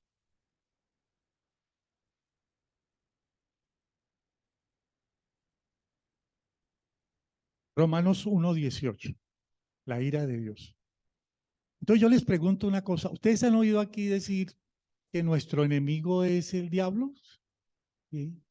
¿Sí, no es cierto? Yo les quiero decir que hay un enemigo más letal, mortal y peligroso, que es la ira de Dios. ¿Usted le tiene mucho miedo al diablo? Téngale más miedo a la ira de Dios. El diablo no te puede mandar al infierno, porque el diablo no tiene esa capacidad ni tiene esa facultad. El diablo lo que te puede hacer es tentar y llevarte a ciertos caminos para que tú termines allá, pero él no tiene el decreto de decir, te vas para el infierno. El que tiene la facultad de decir que te vas para ese castigo es Dios. Y si yo le quiero tener temor a alguien, le tendría temor a un Dios enojado, a un Dios airado, a un Dios que está mirando el mundo ahora, esta sociedad, esta ciudad, este país, lo que estamos viviendo y se está llenando de ira porque se está manifestando en todas las señales que la ira de Dios se está preparando sobre el mundo. Y todos tenemos gente a nuestro lado, tenemos familias, amigos, compañeros, mucha gente, vecinos, conciudadanos, gente que está perdida totalmente, porque desde este punto de vista están perdidos. Si estamos nosotros perdidos en cierta forma, imagínense en ello. Y sin embargo, muchas veces no nos condolemos de esas almas. ¿Cuántos se han ido de pronto en tu familia sin saber eso? ¿Cuántos se han ido de tus amigos, de tus conocidos, y nadie les habló de esto? Porque es que esto asusta, porque esto es tenaz, pero esto es necesario entender. La ira de Dios es la que viene en forma de justicia. Y como todos entonces estamos en pecado, entonces la ira viene de esa forma con el juicio de Dios. Voy a hacer un ejemplo para que vamos cerrando de un juicio de Dios. Porque aquí está la clave de esto que quiero que lleguemos. Estamos llegando a la cruz, ya casi. Vamos a 1 kilómetro, pero ya llegamos. Hace un tiempo salió un libro muy famoso, una novela que se llama La cabaña. ¿Alguien la leyó? Hay una película, si no la ha visto, véanla. Es muy interesante. ¿Sí? Entonces, yo quiero tomar como un ejemplo de esta historia que cuenta allí para ilustrar lo siguiente. Él dice, allí cuentan que un hombre va con su familia a un paseo y pierde a su hija, una niña muy pequeña, creo que de 4 años, 5 años. La niña desaparece y al final se sabe que la secuestra un pedófilo y que la viola y la mata. Y entonces, imagínense lo que siente este hombre y lo que siente la mamá y lo que siente la familia. Imagínense que usted es el que va con esa niña y la niña se le pierde, o ese niño, y le pasa eso. Imaginemos que estamos en un juicio donde han capturado al homicida, al asesino, está sentado ahí. Y aquí está el juez y allá está el fiscal, están acusando, lo están llevando al juicio y usted está sentado entre el público. Usted que es el papá, el familiar de ese niño.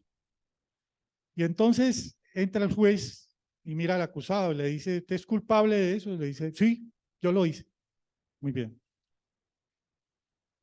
Yo creo que usted cometió un error.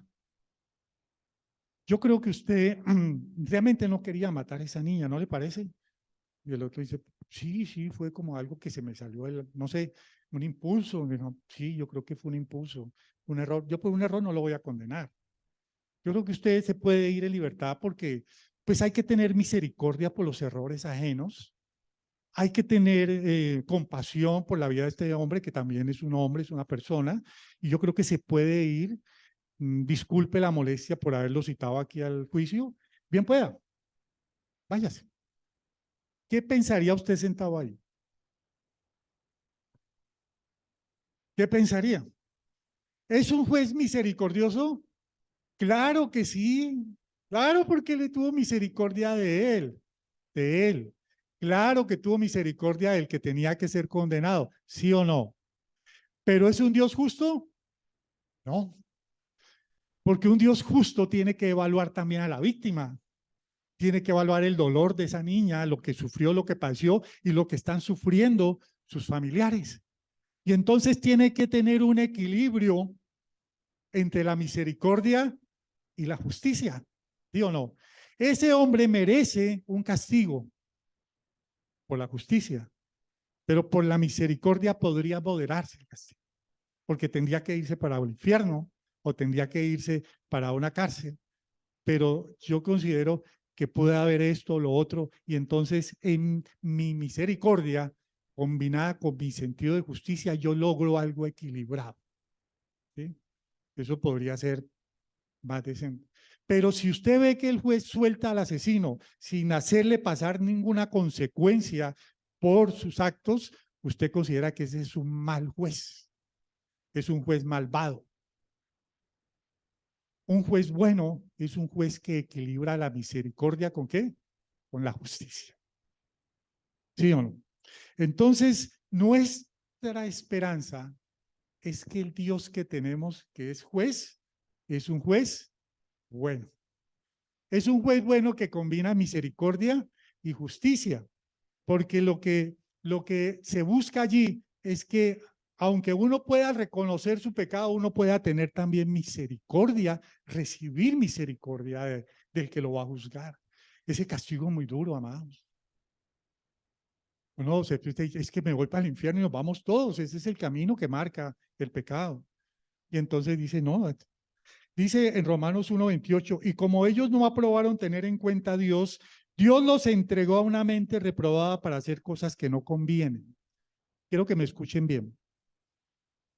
Los que están sentados allí en el banquillo, los acusados, dicen esto, están atestados de toda ¿qué? Injusticia. ¿Quién se siente que ha hecho injusticia en su vida aquí? ¿Alguna vez? Que fue injusto con algo. Muy bien. Fornicación, perversidad, avaricia, maldad, llenos de envidia, homicidios, contiendas, engaños, malignidades. ¿Cómo vamos? ¿No? Hay unos que falta por ahí. Ya sigo. Murmuradores, ¿paga? O sea, chismosos, detractores, o sea, que hablan mal del prójimo. ¿Sí? Aborrecedores de Dios, injuriosos, soberbios, altivos, orgullosos, inventores de males, desobedientes a los padres. Uf, necios, desleales, sin afecto natural, implacables, sin misericordia. Quienes habiendo entendido el juicio de Dios, óigame bien, quienes habiendo entendido el juicio de Dios, que los que practican tales cosas son dignos de muerte, o sea, los que estamos entendiendo aquí, no solo las hacen, sino que también se complacen con los que las practican sin saber las cosas. Es decir, no solamente son culpables los que sabiendo que lo que hacen es mal, sino que van y se juntan y se complacen con los que las hacen allá por ignorancia. Eso abarca a todo el mundo. Porque nosotros muchas veces, amados, nos mezclamos con el mundo de esa forma. Porque la presión social nos obliga a aceptar cosas en nuestra sociedad, en nuestra comunidad, en nuestra familia, con nuestros amigos, con la gente nuestra, sabiendo que es malo, sabiendo que hacen lo malo, sabiendo que hacen todas las cosas que estamos hablando, y sin embargo nos quedamos quietos, nos acomodamos a la situación, nos adaptamos a ese ambiente y vivimos como si no fuera nada. Y entonces la palabra nos dice, puede que ustedes entiendan la verdad y sin embargo practican el pecado, pero peor es que van y se juntan y además se complacen, porque los de allá, cuando ven que uno se complace, cuando ven que uno está tranquilo con eso, creen que lo de allá está bien, que estas cosas están bien, porque este que tiene la verdad, este que es cristiano, que es creyente, que sabe de Biblia, se hace loco con lo que está viendo, con lo que está viviendo, significa que lo que yo estoy haciendo está bien. Y estamos condenando a muchos a no entender nunca la verdad, porque nos falta pararnos en la línea y decir, eso es malo, no lo hago, no lo practico, no lo haga delante mío, no lo haga en mi casa, no lo haga en medio de mi familia, no lo haga hijo mío o hija mía, así en la universidad sea normal, así en el colegio sea normal, así en el trabajo sea normal. Eso es lo que quiere decir aquí. Y es duro entender eso, ¿no, amados? Yo cuando preparaba esta palabra dije, Señor, ten misericordia de todos porque bueno, esto lo preocupa a uno. Entonces Dios, frente a esto, dijo, no, esta gente necesita buenas nuevas, definitivamente. No podemos llevarles más malas noticias. Necesitamos buenas nuevas, ¿sí o no? Un evangelio, porque esto está grave. Entonces él ideó un plan de salvación. Hizo, vamos a salvarlos. Entonces él en Génesis dice que Adán y Eva, pues ya sabemos, violaron el mandamiento y entonces dice, cometieron pecado. Si Adán y Eva pecaron, ¿por qué no murieron? O en la Biblia suya murieron. En la mía no. Si Adán y Eva pecaron, ¿por qué no murieron?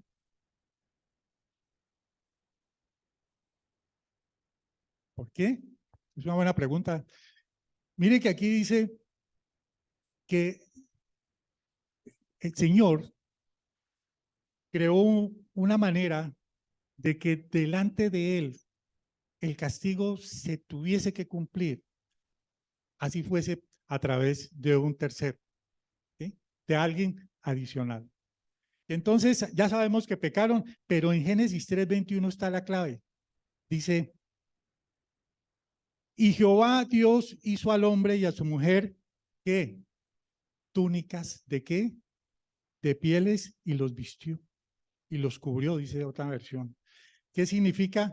El Señor buscó un animal del jardín del Edén, porque para hacer un vestido de piel de animal hay que matar al animal, y sacrificó ese animal para que el sacrificio de ese animal cubriera el pecado de Adán y Eva, para que la sangre que tenía que ser derramada por ellos dos, la derramara ese animal inocente, que no tenía culpa de nada, y pudiese cubrirse ese pecado.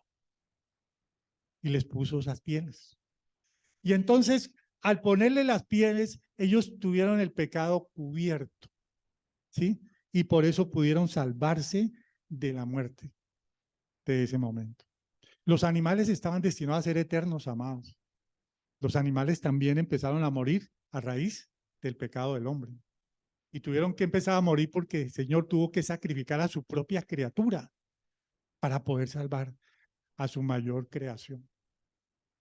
Imagínense. Entonces se estableció lo que llama el sacrificio de sustitución.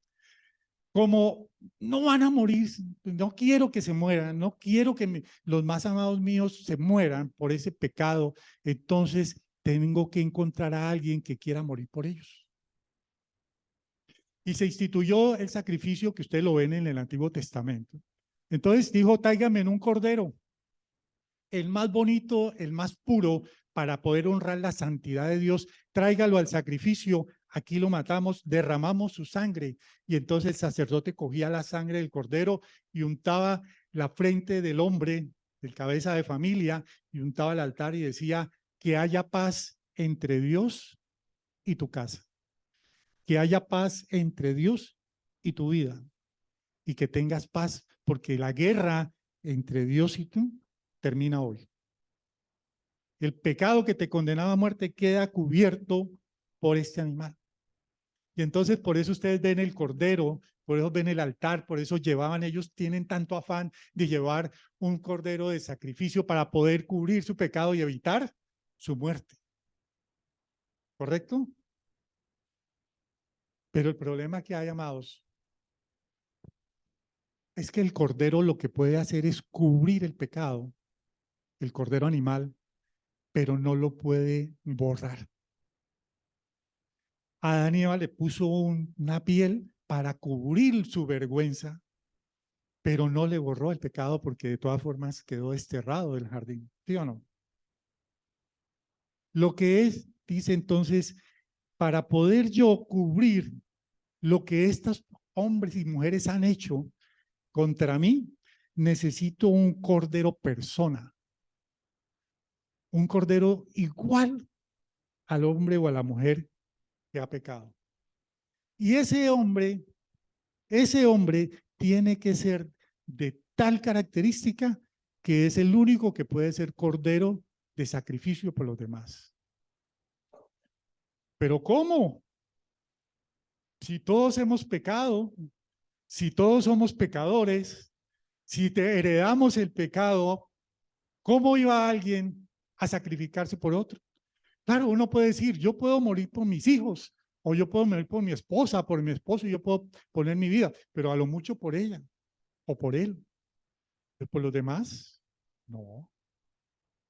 Además, yo no puedo cubrir el pecado, yo no puedo borrar el pecado porque soy tan pecador como él o como ella. Por lo tanto, no tengo la característica para que mi muerte, por horrible que sea, cubra ese pecado.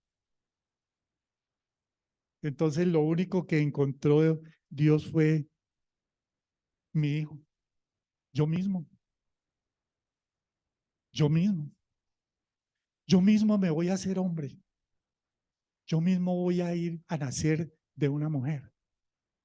Yo mismo voy a ir a caminar los caminos que caminan los hombres y las mujeres. Yo mismo voy a ir a ser tentado con todo tipo de tentación para experimentar cómo ellos son tentados y por qué ellos pecan. Yo mismo voy a ir a caminar todos los caminos que pueda caminar a decirles que hay un reino de Dios donde el pecado es borrado, pero que yo soy el cordero que tengo que ser sacrificado. Y entonces se pensó en la muerte más infame, en la mente más horrible, la muerte más vil de esa época y de todas las épocas. Entonces nació un niño, un bebé de una mujer, por obra del Espíritu Santo, porque tenía que nacer así, para que fuera sin pecado ni siquiera en su concepción, para que fuera tan puro y tan santo delante del Padre que pudiera valer el sacrificio y la muerte por todos los hombres, por todos los que eran antes, los que eran ahora, los que serán después. No había sino esa forma, para que el juez cumpliera la sentencia, porque si el juez no cumplía la sentencia era injusto, porque si el juez no nos daba una opción para salir de ese castigo era sin misericordia. Entonces lo que hizo fue llamar a su hijo, ponerlo en el lugar del sacrificio, darle la espalda, cerrar sus oídos cuando empezó a ser azotado, cuando empezó a ser torturado, cuando empezó a ser sacrificado y decir, no, no lo escucho. Y oír a su hijo los gritos más horribles. Piensen en sus hijos, muriendo por personas que ni siquiera se molestan en saber que son salvadas, en personas que lo escupen, que lo ignoran, que lo ofenden, que dicen cualquier barbaridad de él, y sin embargo allá murió. ¿Sabe qué hizo Dios? Cogió al más puro, al más santo, y lo obligó a vivir, a padecer la muerte que nos correspondía a nosotros, para que nosotros pudiéramos tener la opción de vida que él tenía, que es la vida eterna. ¿Sí? Él tuvo que vivir en su carne, en su sangre, el tormento que nos esperaba para poder que nosotros pudiéramos tener hoy la opción, hoy a hoy, de decir, soy salvo, no tengo ese destino a ese infierno, a ese lago de fuego. Eso, amados, es la poesía de amor más grande jamás escrita. Es el amor en su mayor expresión, porque dice la palabra que el Padre nos amó tanto que entregó a su Hijo por nosotros. Y su Hijo nos amó tanto que allí, en el lugar donde le fue anunciada la copa de la ira,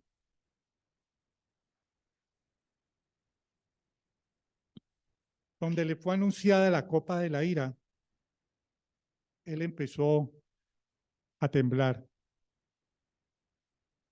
Él empezó a sudar sangre. Él empezó a sentir el dolor emocional de lo que iba a pasar. Y ese momento, yo pienso que él dijo, yo no quiero, porque la copa de la ira, la vamos a ver, es tan terrible que yo no me siento capaz. Yo sé lo que tú me quieres pedir, Padre, pero yo no me siento capaz de hacerlo.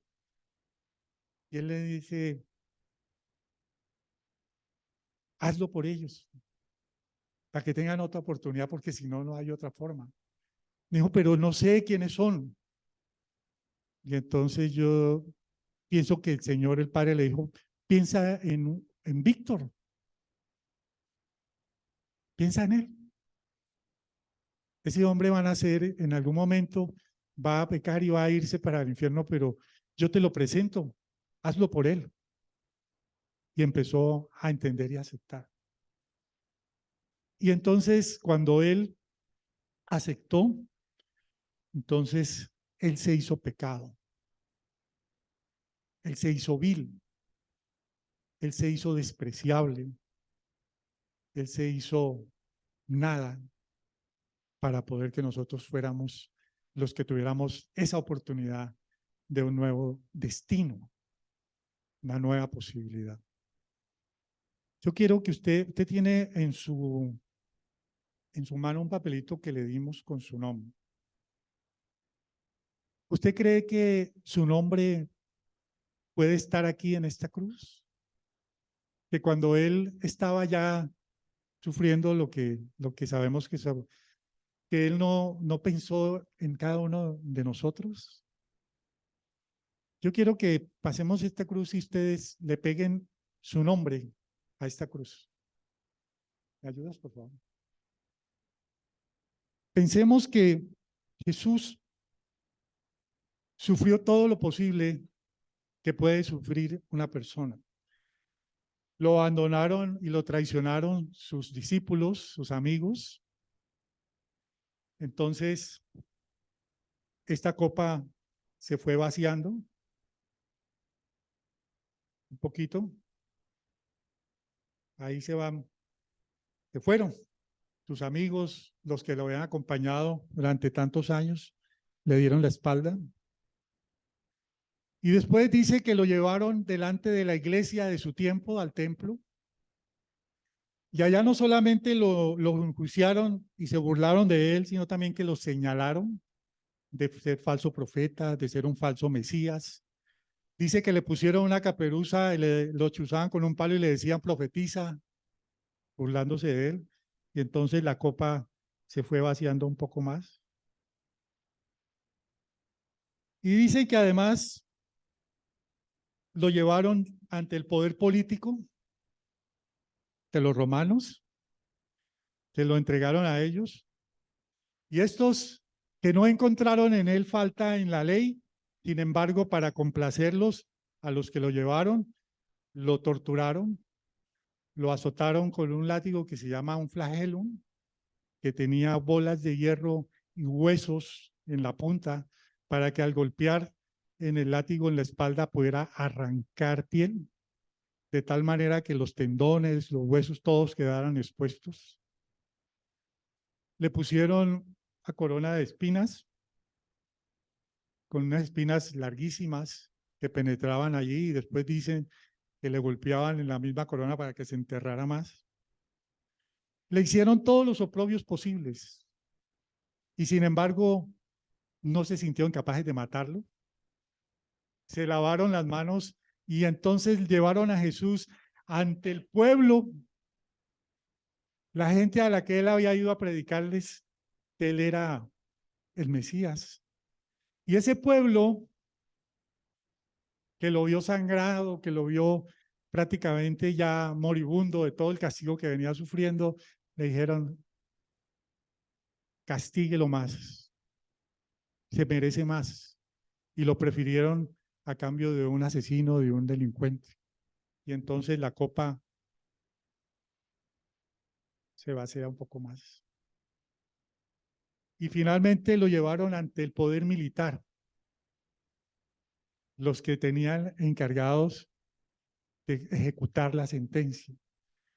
Y se idearon la manera más terrible de matarlo. Crearon un castigo para él que dice lo siguiente: después de soportar el clamor del juicio y las burlas de la multitud, Jesús llegó a la cima de la colina donde lo crucificarían. Los guardias romanos asignados a las ejecuciones de aquel día lo extendieron sobre el suelo, sosteniéndole los brazos bruscamente contra la viga transversal de una cruz. Me pones aquí, por favor. Quiero que miren estos clavos. Me ayudan a... Pónganselo pónganselo un poquito en las palmas para que sientan el metal. Esos clavos no se parecen ni 5 a los que tuvieron que meterle, pero miren si ustedes serían capaces de aguantar el dolor de eso en la palma o en la muñeca. Los romanos de aquel día lo extendieron sobre el suelo sosteniéndole los brazos bruscamente contra la viga transversal de una cruz. Entonces uno de los guardias buscó el punto más blando en su muñeca y le puso la punta de un clavo contra la carne. Presione el clavo, a ver hasta dónde aguantan. El sonido del martillo al dar contra el clavo se dejó oír por encima del alboroto de la multitud. Repitió el proceso con el otro brazo. Después 2 guardias levantaron a Jesús y aseguraron la viga transversal en un poste vertical. Tomando uno de sus pies de Jesús y colocándolo sobre el otro, aquel fuerte romano le atravesó ambos pies con otro clavo, fijándolos a la base de la cruz. Jesús, el que no tenía pecado, el Hijo del propio Dios, quedó allí colgado bajo el ardiente sol de Palestina. También sintió el calor, el escarnio y la burla de la multitud. Mientras estaba clavado en la cruz, Jesús tenía que levantarse sobre el clavo de sus pies para poder respirar. Cuando el dolor de los pies se le hacía insoportable, se desplomaba y quedaba colgando de las muñecas. Mientras le colgaba pesadamente la cabeza, la tráquea le quedaba bloqueada, con lo que la respiración se volvía imposible. Esta es la razón por la cual la muerte por la crucifixión era algo tan horrible, Es un tipo de muerte lento y desesperado, con una constante batalla entre la necesidad de respirar y el fortísimo dolor que causaban los clavos que atravesaban la carne de la víctima. Eso fue lo que tuvo que padecer en una cruz. Bueno, no en esta, en esa cruz. Este martillo, si yo le pasara este martillo a uno de ustedes para que le intentara meter un martillazo a un clavo de esos, yo creo que no aguantaríamos ni el primer martillazo. Y esta realidad, amados, fue lo que sucedió en la cruz. Así llegamos a la cruz. Ahí llegamos a la cruz. Claro, la maravilla es que no solamente la buena nueva es que Él murió ya por nosotros y todo ese destino de infierno no nos corresponde, porque la palabra dice que aquel que en Cristo no tendremos condenación alguna, sino que además Él resucitó en un día como hoy. Y dice la gente que bajó al infierno y se fue allá al lugar donde íbamos a ir porque hizo todo el viaje y le quitó las llaves al diablo. Le dijo, yo soy el dueño de esto. Resucitó y al tercer día estuvo en medio de nosotros nuevamente para decirnos, ni la muerte siquiera puede con ustedes. Ni la muerte siquiera que merecen tanto los va a tocar. Ni la muerte que ustedes temen tiene nada que ver. ¿Dónde está tu aguijón? ¿O muerte? Creo que hemos entendido el mensaje o no. Tendríamos que estar agradecidos, tendríamos que ser fieles, tendríamos que ser leales, tendríamos que entender lo que hacemos aquí cada 8 días, de alabarlo, de adorarlo, de agradecerle. ¿Por qué decimos que Jesucristo es nuestro Señor y Salvador? Porque hizo todo ese camino para acá. Y quiero cerrar el mensaje con algo que yo creo que es muy hermoso. Yo creo que es tal vez de las cosas más bonitas que tiene la palabra. Ya cerramos con esto. Dice en Romanos, en Juan 21, que Jesús apareció después de resucitado en medio de sus discípulos, ¿ustedes lo recuerdan? Y hay una conversación de Jesús resucitado con Pedro a la orilla del mar. Y entonces Jesús le pregunta, Pedro, ¿tú me amas? Y Pedro le dice, Señor, claro que te amo. Y después le vuelve a preguntar, Pedro, ¿tú me amas? Y Pedro le dice, pero claro, Señor, que te amo. Y le hace una tercera pregunta, Pedro, ¿tú me amas? Y Pedro le dice, por supuesto, Señor, yo te amo. ¿Sabe cuál es el problema? Que cuando Jesús le decía, yo te amo, Jesús usaba una palabra que se dice ágape, que es el amor más grande, el amor del sacrificio, el amor que lo da todo y no recibe nada. Entonces él le decía, Pedro, ¿tú me agapeas como yo te amo a ti? Y Pedro le contesta con el amor filus, el filum que le decía, yo te fileo, Señor, es decir, yo te quiero. Pedro, ¿tú me agapeas? Señor, yo te fileo. Pedro, ¿tú me agapeas? Señor, yo te fileo. Entonces, al final, lo que uno puede entender ahí, amados, es que nosotros nunca tendremos la capacidad de amar a Jesús como Él nos amó a nosotros. Que nuestro amor, por grande que sea, no pasa de ser un filio. Y el de Él es un ágape inmenso. Que Él dio todo. Esta copa se vació completamente por nosotros. Y cuando Él dijo, está todo consumado, fue porque la última gota quedó entregada. Y nosotros podemos decirle, Señor, te amamos con ese amor imperfecto, desleal, voluble, que a veces se sube y a veces se baja. Pero no se trata de nuestro amor, se trata del amor de Él, que nos cubre a los dos. Nosotros podemos dejar de amarlo, pero Él nunca jamás nos dejará de amar, porque ya entregó todo lo que tenía que entregar. Lo único que Él necesita es que le creamos, que entendamos este camino y que sigamos aferrados a Él para que no tengamos condenación. Y que invitemos a otros, que entendamos lo que otros están arriesgando en su vida eterna, para que le digamos, es el tiempo de creer también en la cruz. Ese era el viaje que yo les quería compartir.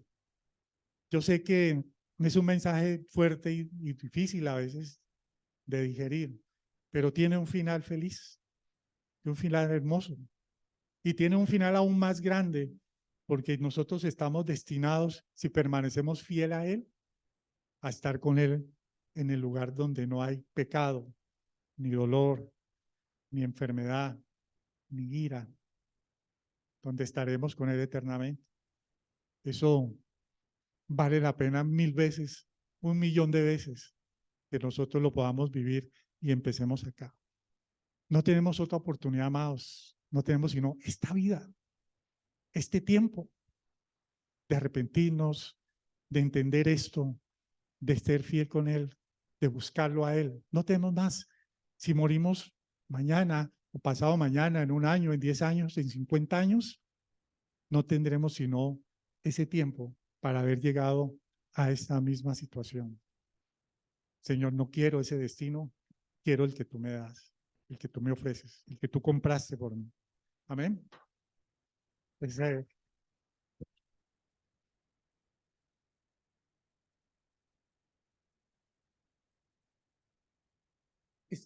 Aquí veo Genoveva, Maricielo, Felipe, Luisa, Dari, Adriana, Eufrani, bueno, María Paula, Dani Andrea, María Teresa.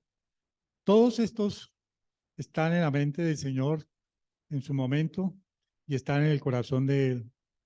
Esta cruz implica que nosotros hemos aceptado este sacrificio y lo hemos entendido, y que entonces estamos destinados al lugar que Él nos ha encontrado en el cielo, junto a Él y junto al Padre. Pero también necesitamos que haya más nombres allí, ¿sí o no? Yo sé que ustedes tienen en su mente ahora personas que no saben de esto, que nunca tal vez les han explicado este evangelio, esta buena nueva. Creo que esto nos puede motivar a hablarles a otros, a compartirles a pesar de su dureza o de su ignorancia o de lo que ellos estén viviendo. Puede que haya una oportunidad porque alguien nos habló alguna vez a nosotros. Alguna vez alguien tuvo la misericordia de compartirnos y aceptó y la semilla quedó. Creo que esta cruz necesita más nombres, necesita más personas que vengan, no a la iglesia, sino a los pies de Jesús. Y si nosotros podemos lograr al menos uno que pueda recibir, entonces estamos salvándolo de un destino terrible y dándole una oportunidad de algo totalmente nuevo. Padre, te damos gracias, Señor, en este día y en este momento.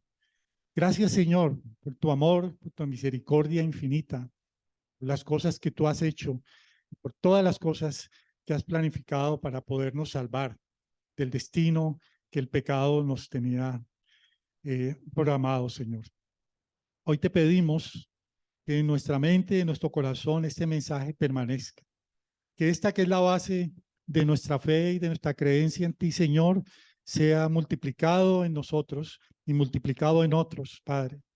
Que este mensaje nunca se deje de dar a pesar de las circunstancias que vivamos y que viva el mundo alrededor nuestro.